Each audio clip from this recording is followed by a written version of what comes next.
Então a gente viu o teste T para amostras independentes, agora a gente vai ver o teste T para amostras pareadas. Eles são parecidos, mas a forma que você entra os dados, o tipo de dado é bastante diferente.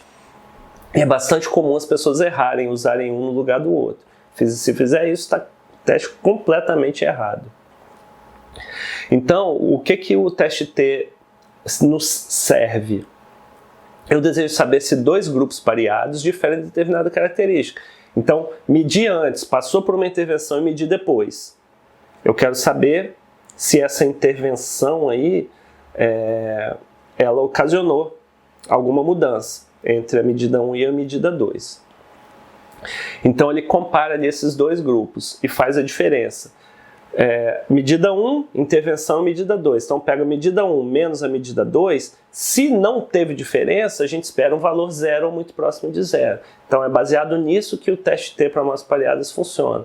Então, ó, aquele nosso exemplo de pressão arterial antes e depois. Antes, intervenção e depois. Eu vou buscar a diferença. 140 menos 130, 36 menos 130, e vou calculando aqui as diferenças. Quando não há diferença, a gente espera que tudo seja muito próximo do zero, ou alguns positivos, alguns negativos, alguns zero. Nesse caso, parece ter tido uma diferença para diminuição da pressão arterial, porque tudo deu positivo, tá? Tudo deu positivo, então todos abaixaram a pressão arterial. Nosso fluxograma para o teste T pareado é quase a mesma coisa do teste T independente. Qual que é a única diferença? Aqui, ó, aqui a nossa variável independente, que também é qualitativa nominal com duas categorias, só que essas duas categorias no teste T para amostras independentes, elas são independentes. No teste T para amostras pareadas, eles são pareados. Então a única diferença é essa, são medidas repetidas, medidas pareadas, medidas relacionadas aqui na variável independente. Variável dependente, a mesma coisa, quantitativa contínua. Nosso exemplo, há efeito do tempo de treinamento sobre o desempenho de atleta? Então a gente começou a treinar um atleta. Tá? Então, primeiro a gente mede o desempenho dele. Na semana 1, mediu o desempenho. Aí eu comecei o treinamento. Treinou e na semana 4 eu vou medir novamente. Será que esse tempo de treinamento deles, que foi essa intervenção de aumento do tempo de treinamento, ela foi suficiente para melhorar o desempenho dos atletas? Vamos lá, passos preliminares. Então, qual pergunta a gente quer responder? Pergunta é se o tempo de treinamento ele influencia no desempenho do atleta. Vamos definir qual a população, qual tipo de atleta eu vou trabalhar, jogador de futebol, de basquete, corredores, o qual tipo, né? Então define a população, os elementos são os atletas que compõem essa população. E eu vou extrair o que deles? Eu vou extrair duas coisas. Eu vou extrair antes do treinamento o desempenho e depois, na semana 1 o desempenho, e depois na semana 4 o desempenho. Como que eu vou amostrar, vou sortear, tá? Então tudo isso tem que ser definido. Nesse desenho de estudo eu seleciono teste T para medidas para amostras dependentes. Passo 1, formular hipóteses, tá? O tempo de treinamento não afeta o desempenho, é a hipótese nula. E a hipótese alternativa é que o tempo de treinamento afeta o desempenho dos atletas, para mais ou para menos. Então vamos lá, tamanho amostral, a gente vai fazer uma coleta piloto, um teste piloto ali com alguns atletas para obter algumas informações, ou utilizar trabalhos semelhantes para obter essas informações, ou fazer direto uma estimativa teórica, baseado ou não nesses fatores, para a gente ter dados para conseguir fazer o cálculo do tamanho amostral.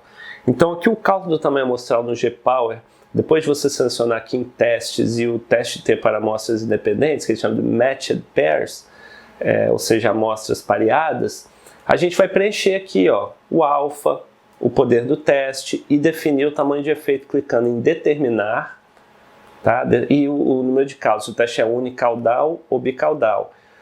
Teste unicaudal é quando você espera uma direção, tipo assim, eu espero que o desempenho vai melhorar. Então é unicaudal, é 1. Agora, o teste bicaudal é quando você não espera, você sabe que pode ter, mas você não sabe o que é, não sei se vai melhorar ou se vai piorar. Então, você usa teste bicaudal, que é true. Então, vou determinar o tamanho de efeito. Por que eu preciso? Do estudo piloto, tá? A média do grupo 1, ou seja, antes, a média do grupo depois. O desvio padrão do grupo antes, o desvio padrão do grupo depois. E como os dados são pareados, a gente tem que fazer uma análise preliminar de correlação também, calcular uma correlação de Pearson para obter o valor de R, para preencher aqui, ó. A gente saber o quanto que isso daí está correlacionado. E depois que a gente preencher tudo isso, clicar em calcular, ele vai jogar o tamanho de efeito aqui, e eu clico aqui em calcular para obter o total sample size. Nesse caso aqui deu só 4, porque a diferença é muito grande, tá? Ou seja, tudo indica, né, como o tamanho de efeito é muito grande, 2,65 é um tamanho de efeito enorme. Então tudo indica, por essa análise preliminar aí, que o tempo de treinamento ele influencia muito, melhora bastante o desempenho. Melhora tanto que o tamanho, ele fala, nem precisa coletar muito para você comprovar isso, porque a diferença entre os grupos está muito grande. Ele fala só 4, mas obviamente você não vai coletar só 4. Né? Você vai pegar uns 10 ou 20 aí. Obviamente tem que ver as possibilidades. Passos finais.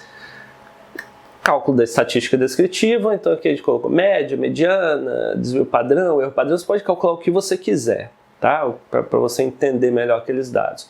Fazer o gráfico, ó, desempenho antes do treinamento, na semana 1 de treinamento, na semana 4 de treinamento, o cálculo da normalidade, ó, o que é plot.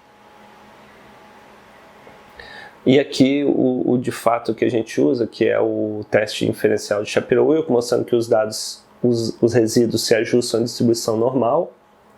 P não foi significativo. Aqui o valor do teste T, para amostras pareadas. Estatística, grau de liberdade, valor de P e o Cohen's D, tamanho de efeito. Os resíduos, então, escrevendo os resultados, né? Os resíduos não violaram a premissa de normalidade, nesse caso é a única premissa que a gente tem nesse teste, tá? Os resultados do teste mostraram que o tempo de treinamento melhora o desempenho dos atletas em 25,86% em média. Então tem ali o T, os graus de liberdade, o valor de T, menos 14, o valor de P e o tamanho de efeito. Tá? Esse valor aqui de 25,86% uma porcentagem que se refere a uma diferença simples. Eu peguei a média dos atletas na semana 1 e fiz a diferença com a média dos atletas na semana 2. Então, ó, o tempo de treinamento melhor desempenho dos atletas em 25,86% em média, né, em média. E coloquei os resultados. Esse tamanho de efeito que é considerado um tamanho de efeito bem grande, tá? Se a premissa de normalidade for violada, é aquela mesma coisa que a gente já viu. A gente pode tentar uma transformação dos dados, de todos os dados, tá? Da variável dependente, ou seja, do desempenho dos atletas, e testar novamente a normalidade. Se deu ajuste, se foi ajustado, ok, continua. Se não for, você pode tentar utilizar um teste não paramétrico. Aqui são os tipos de transformação que normalmente são indicados, de raiz quadrada e de log de 10. Caso, mesmo com a transformação, a premissa de normalidade continue sendo violada, a gente pode utilizar esse teste de Wilcoxon, ao invés de utilizar o teste T para amostras pareadas. Então aqui um exemplo, ó, quando a premissa de normalidade é violada, a gente pode utilizar esse teste de Wilcoxon, tá? Então tem aqui a estatística dele e o valor de P.